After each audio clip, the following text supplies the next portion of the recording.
the day we were supposed to get our marriage license. I waited all morning at City Hall. Sophia never showed. I called her a dozen times, each one going straight to voicemail. I was in a full-blown panic when a picture suddenly arrived from Caleb Gordon, her assistant. It was a photo of Sophia and Caleb in a hotel bed, fast asleep. A message popped up beneath it. Leo, Sophia worked super late last night. I figured I'd let her sleep in. I'll have her call you when she wakes up. Okay. I stared at the words, a roaring buzz filling my ears. The world went gray. Sir, are you okay? A clerk steadied me as my knees buckled. After a long moment, the world came back into focus, sharp and painfully clear. The all-consuming love I had for Sophia shattered in that instant, leaving behind nothing but the icy calm of devastation.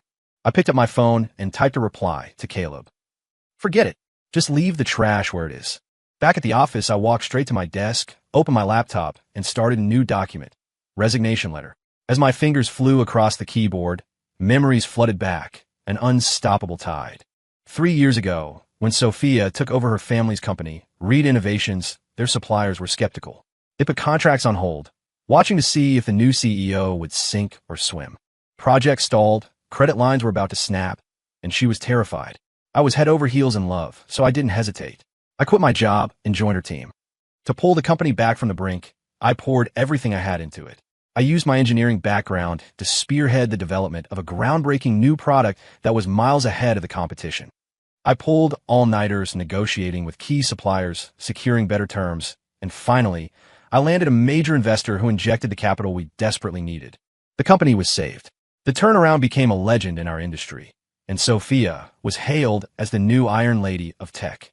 At the celebratory gala, I worked up the courage to propose, and she said yes through tears of joy. In that moment, I was the happiest man alive. But I don't know when it started to change. Slowly, the smiles on Sophia's face became rare, and her gaze grew sharp, appraising. Drowning in praise from the outside world, she fell in love with being looked up to, with the feeling of absolute control. When we discussed new strategies, she no longer listened to my analysis. She'd shut me down with an unchallengeable coldness, often in front of others. She even insisted we downplay our relationship at the office, calling it maintaining professionalism. In contrast, her attitude toward Caleb, the new assistant, was entirely different. He was a recent grad, clumsy and prone to mistakes, but Sophia never got angry. She would just gently reassure him. At first, I didn't think anything of it, but then she started taking him out to concerts, art festivals, long dinners, things that went far beyond a professional relationship. I finally realized something was seriously wrong. I tried to talk to her, to remind her that he was her employee and I was her fiancé, but every conversation devolved into a bitter argument. And now this, standing me up on the day we were supposed to make it official, all for him. It was finally painfully clear. It was time to let go. The freshly printed resignation letter was still warm in my hand when my office door flew open without a knock. Sophia stood in the doorway, her expression like ice. Leo, conference room. Now, before I could answer, she was gone. I placed the letter on my desk and walked to the conference room. All of the company's department heads and senior managers were already there. I'm announcing a decision, Sophia said, her gaze sweeping across the room. Her voice held a regal authority that permitted no dissent. In light of his outstanding performance, particularly in handling market feedback and client communications, I've decided to promote Caleb Gordon to Associate Director of Marketing. He will be assisting Director Vance with his duties. A stunned silence fell over the room. Everyone exchanged confused glances. Caleb had been here for what, a few months? What achievements? His job consisted of getting coffee and taking meeting minutes. A promotion to Associate Director? He'd basically skipped the entire corporate ladder. Caleb stood, his face a mixture of feigned surprise and humility. He gave a small bow. Thank you, Ms. Reed, for your trust. My experience is limited, so I look forward to learning from all of you. I let out a short, sharp laugh. It took me 3 years of grinding, of bleeding for this company, to become Director of Marketing.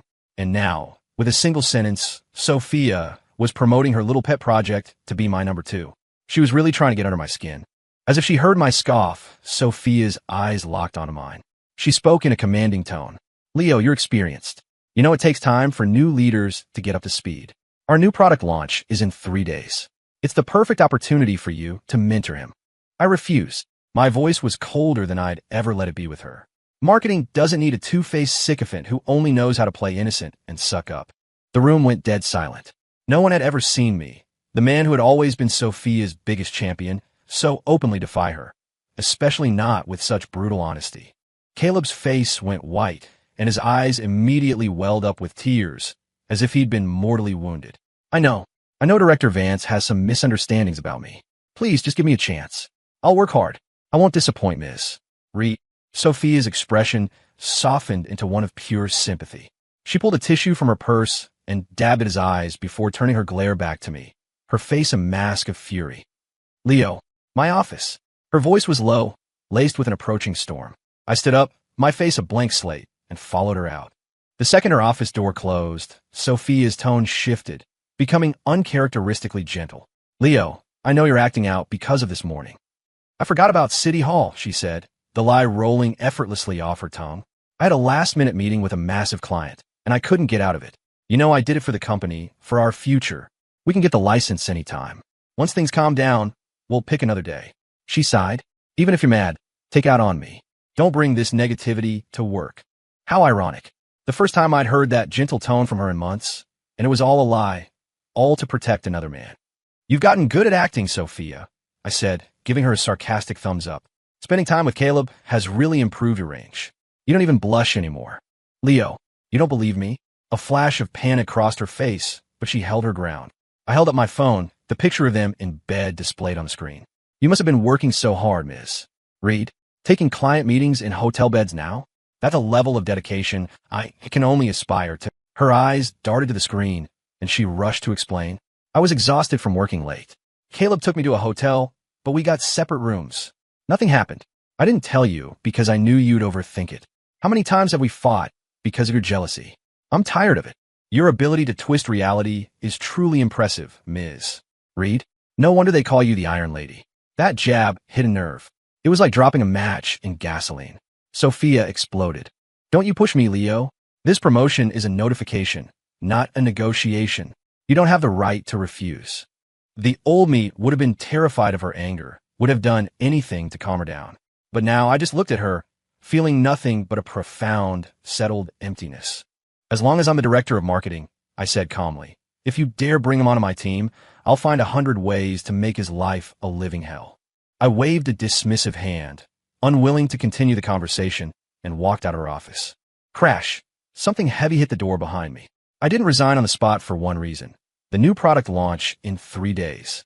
I had no feelings left for Sophia, but that product was the culmination of months of my team's blood, sweat, and tears. I couldn't let it fail. I decided I would see it through the launch, and then I would leave for good. When I got back to my office, the resignation letter I'd left on the desk was gone. I didn't think much of it and got back to preparing for the presentation. After work, I went back to the condo I shared with Sophia, our supposed marital home, and started packing. There wasn't much of mine to pack, mostly professional books, industry reports I'd collected, a few suits, and some personal effects. The warmth, the sense of home, was all tied to her things. I was halfway through when I heard the beep of the electronic lock and the click of high heels on the hardwood floor. I froze. Sophia rarely came home this early. Leo, you here? Her voice called out. I'm starving. Is there anything to eat? I pushed the suitcase aside and walked out of the bedroom. Well, what brings our busy CEO back to her humble abode? Oh, stop it, Leo, she said, waving it off. It's been a whole day. You should be over it by now. I'm craving your signature bolognese. Will you make it for me tonight? Just like that. In the past, after every fight, I'd be the one to swallow my pride, and then she'd offer a small olive branch like this, and I'd gratefully rush back in her arms. Over time, she'd started to take it for granted. Sorry, the kitchen hasn't been used in a while, I said, my voice flat. If you're hungry, order something. Her brow furrowed. Can you stop talking to me like that? You never used to be this way. I tried talking to you nicely before. You didn't seem to like that either. I shot back, leaning against the sofa with a mocking look. You still gave me that stone-cold face every time. You. She was speechless with anger, taking a moment to compose herself before walking to the kitchen. A minute later, she came back holding 2 instant ramen cups. See? When I'm not here, you don't even take care of yourself, she said with a soft smile. The launch is just around the corner. Our director of marketing can't be working on an empty stomach. Looking at the ramen, I was hit with a wave of nostalgia. Back when Reed Innovations was on the verge of collapse, we lived on instant ramen she'd make for us while we worked through the night. I used to joke that I could eat her ramen for the rest of my life and never get tired of it. Seeing the flicker of warmth in my eyes, Sophia seized the opportunity. I know you have your issues with Caleb, but trust me, he's a good kid. Just mentor him a little, please. So that's what this was about. Of course, for a second, I had allowed myself to slip back into a beautiful memory, and she couldn't even grant me that. He can join the marketing department in 3 days, I said, not wanting to argue anymore. I gave her a deadline, knowing it wouldn't matter. By then, I'd be gone. I knew my fiancé was the most generous man in the world, she chirped, beaming. She leaned in and planted a quick kiss on my cheek. God, I'm so tired. My shoulders are killing me. Come on, you have to give me one of your massages. I missed them so much. She stretched dramatically and headed toward the bedroom. I wiped her kiss from my cheek with the back of my hand, my eyes as cold as ice. Leo, what is this? Sophia had come back out, dragging my half-packed suitcase behind her. Since she'd found it, there was no point in hiding. It's exactly what it looks like, Sophia. We're done. She actually laughed. Oh, Caleb, you're a grown man. Are you really stooping to these kinds of childish games? It's pathetic. Before I could respond, her phone rang. She answered, and I could faintly hear Caleb's panicked voice on the other end. Ms. Reed, I'm so sorry. I messed up the files you gave me to organize. What do I do? Sophia's voice instantly became a soothing balm. Don't worry, I'm on my way. It's fine. We have backups. Just don't touch anything. I'll be right there to fix it. She walked to the door, then turned back, pointing at my suitcase. We'll talk about this when I get back. And don't you dare try some childish stunt like running away. I don't have time to play these games with you. A cold, hollow laugh escaped my lips as I watched her two-faced performance. I didn't wait for her to come back. I zipped up my suitcase and walked out of that cold, empty house without a shred of regret. The next 2 days, I buried myself in work, finalizing everything for the product launch. The night before the event, however, I received an email with a single attachment. It was my resignation letter, with Sophia's neat, perfect signature on the approval line. Leo, Caleb said, standing in my doorway and waving the printed document in front of my face. Ms. Reed has accepted your resignation. You can pack up your things now. He smirked, and you don't need to attend the launch tomorrow. Sophia knew how much this launch meant to me. She would never have approved my resignation right before it. Something was wrong. So, it looks like our new associate director is planning to use this launch to make a name for himself, I said, looking up at him calmly. Caught red-handed, Caleb felt no shame, only smug triumph. Don't worry, I'm going to prove that I'm every bit as good as you are. Well then, I said, my voice dangerously smooth, I'll be watching your perfect performance tomorrow with great interest. I began to calmly pack the few personal items left in my office, my movements unhurried and composed. The product was fully designed, every phase meticulously planned. It was ready. As for Caleb trying to steal my thunder, I wasn't worried. He didn't have a talent. By the way, I said, holding up the signed resignation letter, to thank you for this, let me give you a piece of advice. Caleb's eyes lit up. Bring a change of pants to the launch tomorrow, I said with a thin smile. I'd hate for you to have an accident on stage. The launch event for Reed Innovations' new Aura phone was a spectacle of light and sound. The room was packed with media, their cameras aimed at the stage like a firing squad. The air crackled with anticipation. But I, the man who had spearheaded the entire project, was nowhere to be found. Backstage, Sophia paced relentlessly, calling my phone over and over, only to be met with the same cold, automated voice. The person you're calling is unavailable. The minutes ticked by. The guests were all seated. The pre-show music was already playing. Ms. Reed, Caleb said, seeing his opportunity. It looks like Leo might be held up. Maybe. I should go on. Seeing her hesitate, he puffed out his chest. Don't worry, Ms. Reed. I've studied all of Director Vance's presentation materials and the core product specs dozens of times. I've got this. Fine, Sophia said, taking a deep breath. There was no other choice. Caleb, you're on. Stick to the core features and advantages. Keep it concise and accurate. Go. You can count on me, Ms. Reed. A triumphant gleam flashed in Caleb's eyes. He grabbed his notes, adjusted his brand new, perfectly tailored suit, and strode confidently onto the stage. The spotlights hit him, and he beamed, scanning the crowd as if he owned the world. This was the moment he had been dreaming of. Our brand new Aura phone series uses a revolutionary OmniDrive architecture, he announced, his voice clear and strong. Through algorithmic optimization and hardware synergy, we've boosted computational efficiency in core applications by over 80%. At the same time, we've reduced power consumption by 20% in typical usage scenarios. Caleb spoke with practiced ease, laying out the technical specs, market positioning, and key features one by one. He even added some of his own forward-thinking analysis that wasn't in my original notes, earning nods from the press and a constant barrage of camera flashes. Watching from a monitor backstage, Sophia's tense shoulders began to relax. She looked at Caleb with undeniable admiration. After a round of thunderous applause, Caleb concluded his presentation, standing proudly on stage. It was time for the Q&A. You said the Aura phone is targeting the high-end business market. A journalist from a major tech publication began, but its price point is 15% higher than your main competitor, Apex Dynamics, and their flagship product. How does Reed Innovations plan to bridge this huge gap between your pricing strategy and market reality? Are you relying solely on brand prestige? Well, Caleb froze. He had no idea how the pricing strategy was developed. He mumbled some corporate platitudes about having confidence in their efforts to overcome any challenges. Another reporter stood up. Your Aura phone uses the new Dragonfly chip, but currently, only one manufacturer in the world, T-Corp, can produce it reliably. Rumor has it T-Corp's main production line has been severely impacted by a recent scandal. How can Reed Innovations guarantee sufficient inventory for the launch and a stable supply chain moving forward? I can assure you all, Caleb said, wiping a bead of sweat from his forehead, that the Aura supply is absolutely not an issue. The questions kept coming, each one more pointed and technical than the last. Having only memorized a PowerPoint, Caleb was completely out of his depth. He was soon drenched in sweat, stammering and looking utterly lost. The atmosphere in the room turned from excitement to confusion and then to irritation. Sophia's face was grim.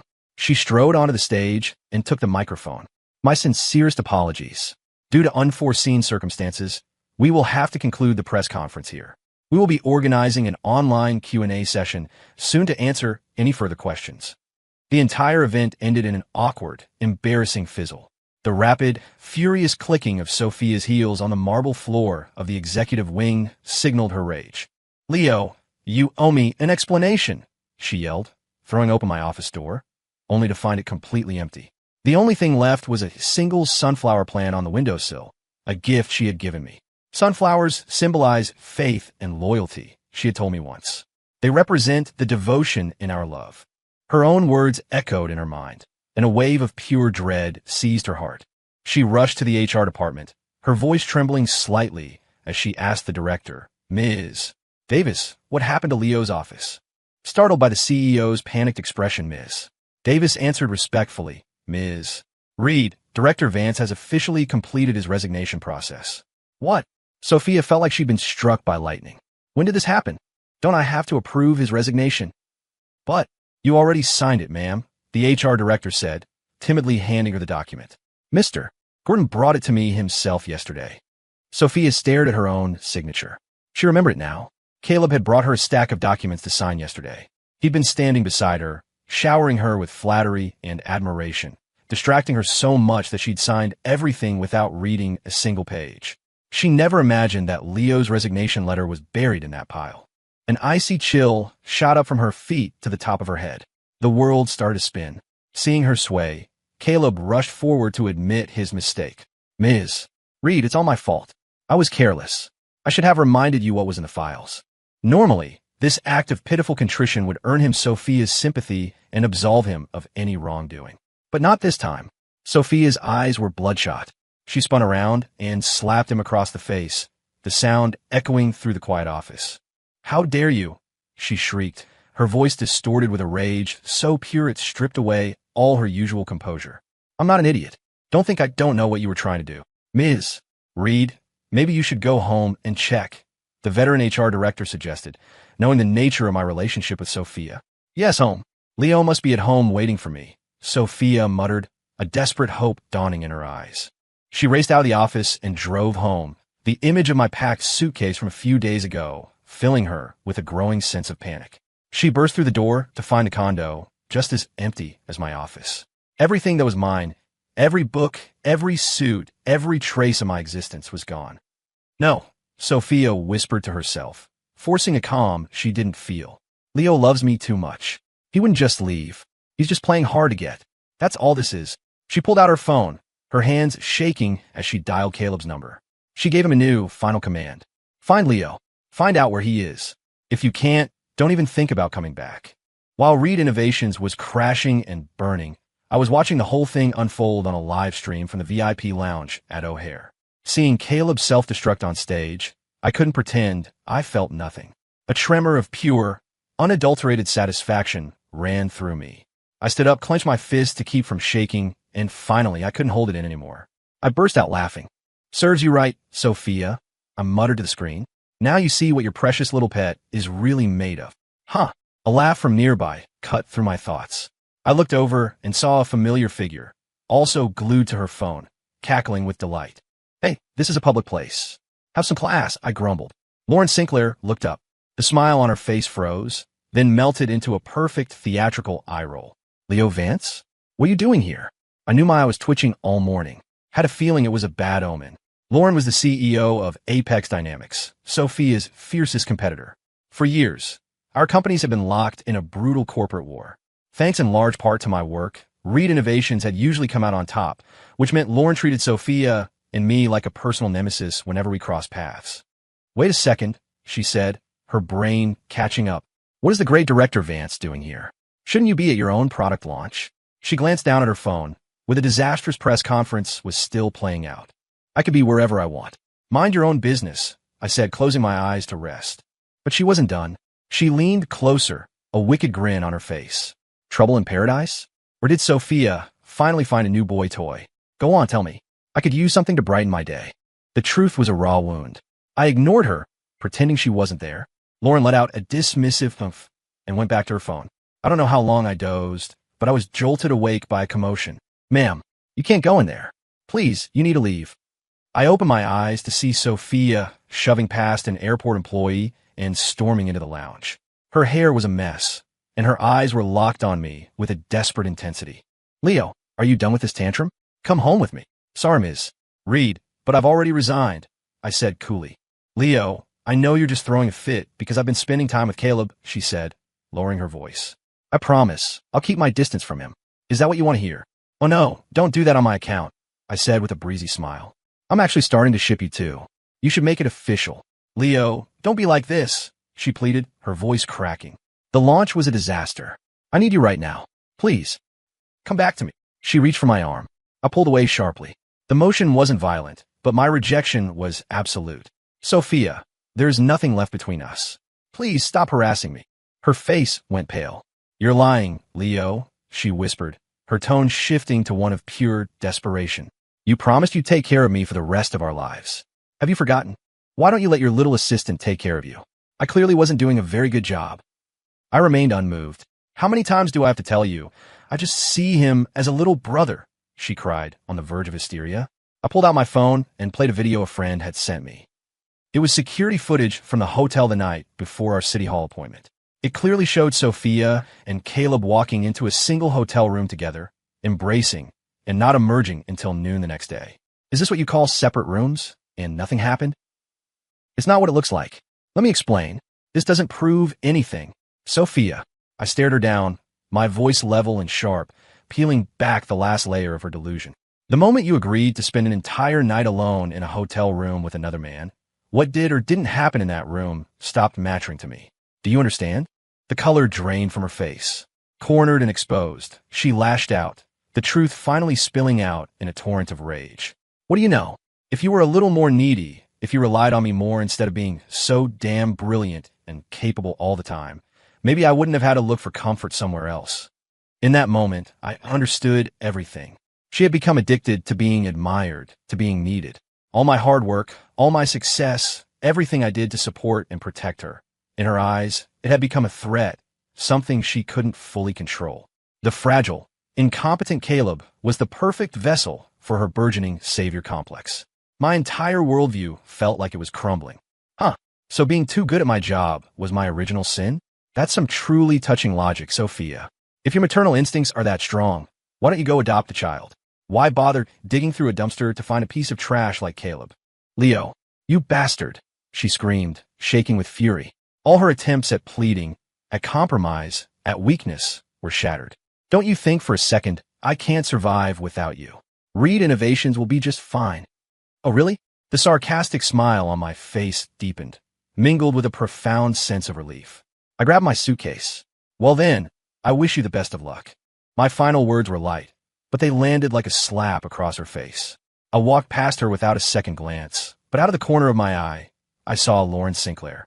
The renowned CEO of Apex Dynamics was sitting in a corner, munching on popcorn and watching our little melodrama, like it was the season finale of a hit reality show.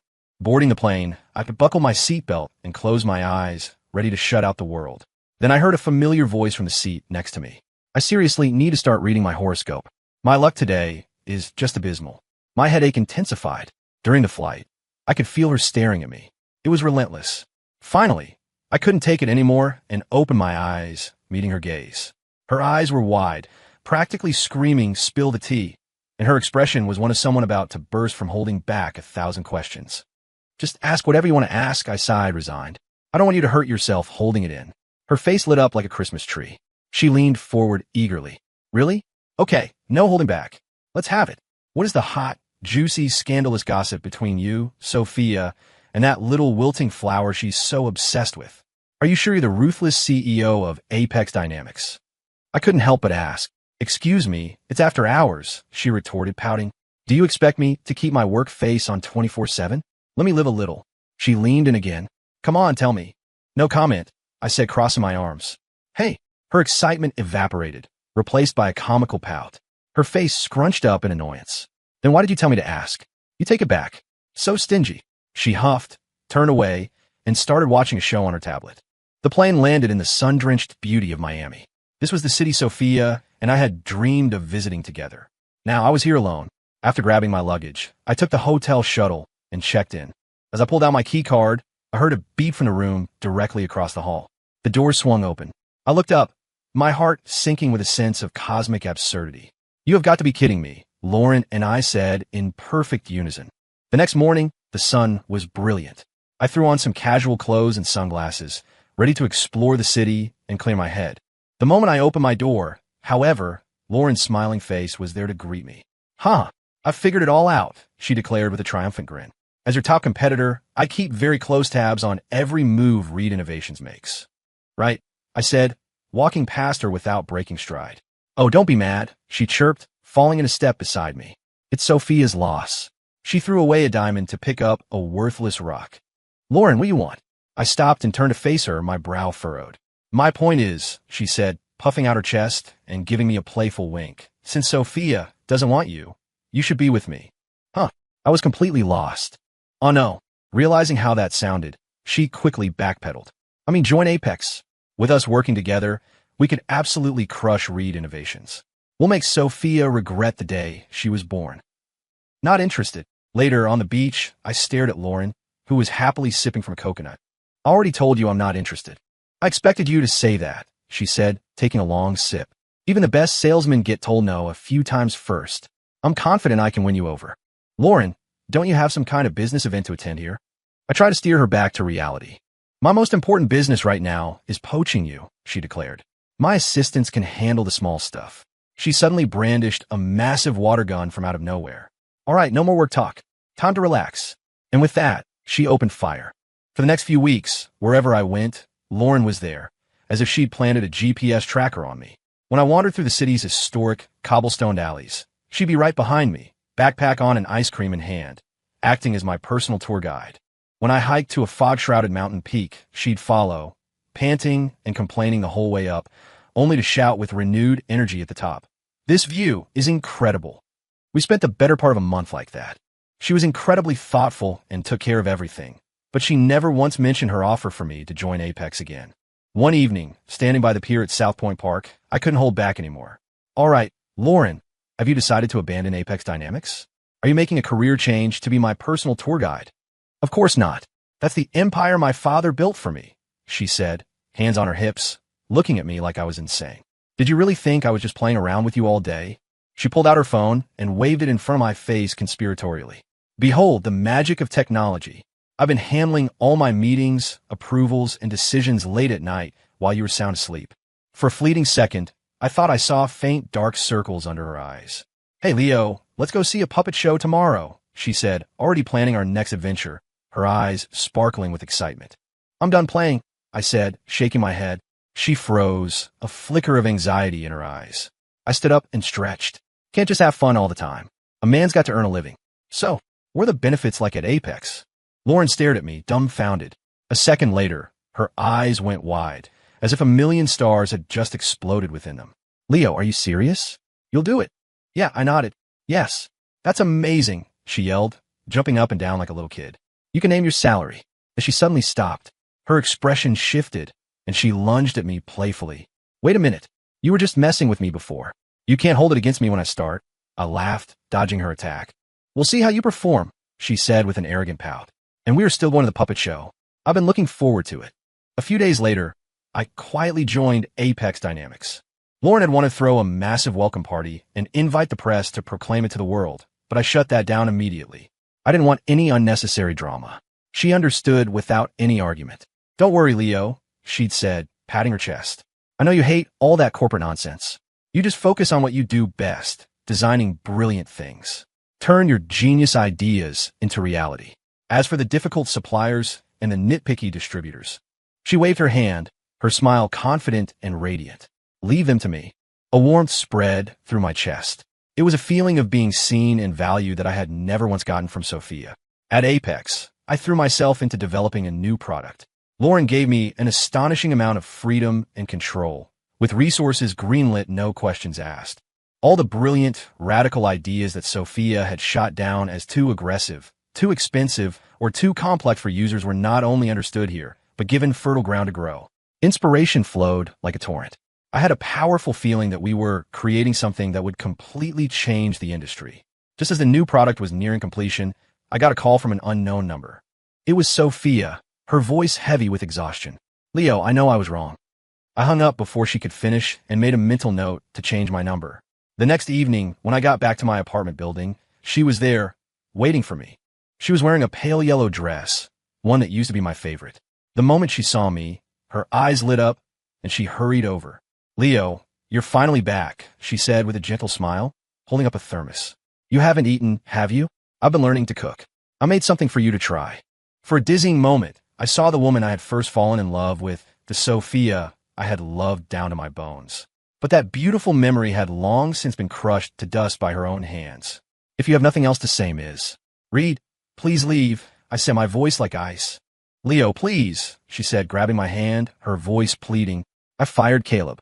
We can go back to how things were. Please, don't you dare use the past to discuss me. I spat, yanking my hand away. You don't have the right. I turned and walked toward the building entrance. I was wrong, Leo. I was really wrong.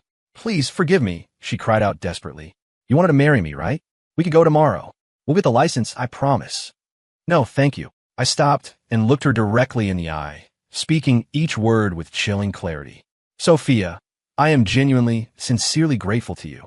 Thank you for not showing up at City Hall that day. You're the one who cut the final thread. You set me free. No, you love me. You love me, she repeated, her voice unraveling, a wild look in her eyes. I didn't give her a second glance. I walked inside and closed the heavy door behind me. For the next few days, Sophia waited outside my apartment, putting on one tragic performance after another. It was exhausting. Finally, after a call to building security, she stopped coming. Later, through the grapevine, I heard the full story. Reed Innovations, once a titan of the industry, had collapsed faster and more completely than I ever could have imagined. First, Caleb Gordon, the man Sophia had placed all her faith in, had driven the company into the ground. Every major project he led, with Sophia's full backing, was a catastrophic failure. Design flaws, broken promises, terrible user experiences. Their biggest clients left in droves. In a fit of rage, Sophia finally fired him. But Caleb, in a final act of betrayal, retaliated by packaging up all of Reed's core intellectual property, contract details, and even sensitive client data, and selling it for cheap to the company's hungriest competitors. Furious and full of regret, Sophia pressed charges. Caleb ended up in prison, getting what he deserved, but it was too late. Reed Innovations was a hollowed-out shell of its former self. Meanwhile, Apex Dynamics, powered by the new product I had designed, quickly dominated the market, becoming the new industry leader. When Sophia learned I was working for Apex, she stormed into our headquarters, her desperation curdled into pure rage. She stood in the middle of the glittering lobby and shrieked, "Leo Vance, you traitor!" Her voice was raw and sharp, dripping with a venomous hatred. "It was you. It had to be you, pulling strings behind the scenes. You watched Reed Innovations burn and did nothing. You ungrateful snake. I bet you're happy now, aren't you? Her shrill accusations echoed through the bright, modern space, sounding utterly unhinged. The news reached me in seconds, and I bolted downstairs. But Lauren had gotten there first. She was standing in front of Sophia, unleashing a rapid-fire barrage of razor-sharp words. You have the audacity to call anyone a traitor? Sophia, open your eyes. Who was the one who drove Leo away? Who threw away a true partner for a useless, spineless leech? Who let an incompetent fool sign away major contracts? Who was so careless that our trade secrets got leaked? It was you. From start to finish, it was all you. Lauren's voice cut through the air like a whip. What gives you the right to come here and cause a scene? Is it that mouth of yours, the one that's only good for blaming others for the grave you dug yourself? Wake up, Sophia. Your life is a mess because you made it that way. You threw away gold because you preferred digging through a sewer for a shit-covered rock. In the office, Lauren was warm and approachable. But when faced with an enemy, her entire demeanor shifted. She became a predator, fierce and utterly dominant. Sophia, withered and pathetic, stumbled backward, completely overwhelmed. There was no trace of the powerful Iron Lady left. Finally, snapping, Sophia lunged at Lauren. It was you, you little bitch. You did this. Slap. I got there just in time, my hand connecting with Sophia's cheek. She stared at me, stunned, her expression a mask of disbelief. Leo, you hit me. I'm sorry, I said, my voice devoid of emotion as I looked at her like she was a stranger. But I will not tolerate you disrespecting my boss. No, you wouldn't. You're not this cruel. My words seemed to drain the last of the strength from her body. She collapsed onto the floor, sobbing.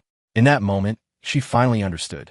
The man whose loyalty she had taken for granted, the man whose value she only recognized after she had personally pushed him away and trampled on his dignity, was gone forever. So, back in my office, Lauren bounced over to me, her eyes shining like a kid who would just want to fight. That was a pretty good takedown, right? Did it help you blow off some steam? Don't you ever do that again, I said, my voice a low reprimand. You don't know what a desperate person is capable of. She could have hurt you. Sorry, Lauren said, making a piteous face that didn't match her defiant tone at all. I'll do it again next time. I sighed. I had no defense against this woman. I turned to leave, but she blocked the door. She clasped her hands behind her back, tilting her head and batting her eyelashes. She drew out her words in a teasing sing-song. Mr. Vance, I just avenged you in a most spectacular fashion. Don't you think I deserve a little thank you? I looked at her face, so close to mine, her expression screaming, give me my reward. I was speechless, trying to think of what to say. Any material gift would feel cheap and distant. As I stood there, frowning in thought, Lauren's playful smile deepened. She suddenly rose up on her toes, her cheeks flushing slightly. She leaned in close, her voice dropping to a whisper that was meant only for me, laced with a surprising hint of vulnerability and a seriousness I had never heard from her before. Or maybe, you could just be mine. 3 months later, Lauren and I got our marriage license at City Hall. There were no ghosts, no drama, just the two of us. That evening, she was curled up on the sofa, lazily tapping away on her tablet, when she suddenly burst out laughing. You'll never guess what kind of business proposal just landed in my inbox. She handed me the tablet. On the screen was a buyout offer from Reed Innovations. The price was insultingly low, and it came with a bizarre condition, that Sophia Reed be appointed as my special assistant. She just doesn't give up, I said, raising an eyebrow. Well, my husband is a genius. Can you blame her? Lauren said, her eyes twinkling with mischief. I pulled out my phone and brought up the photo from our bedside table, a picture of our marriage certificate. Send her this. Lauren's eyes curved into crescents of pure delight. Brilliant idea. Her fingers flew across the screen, sending the email. A moment later, she pulled me close, planted a quick, loud kiss on my lips, and simultaneously snapped a picture with her phone. Let me just add a real-time bonus, she grinned.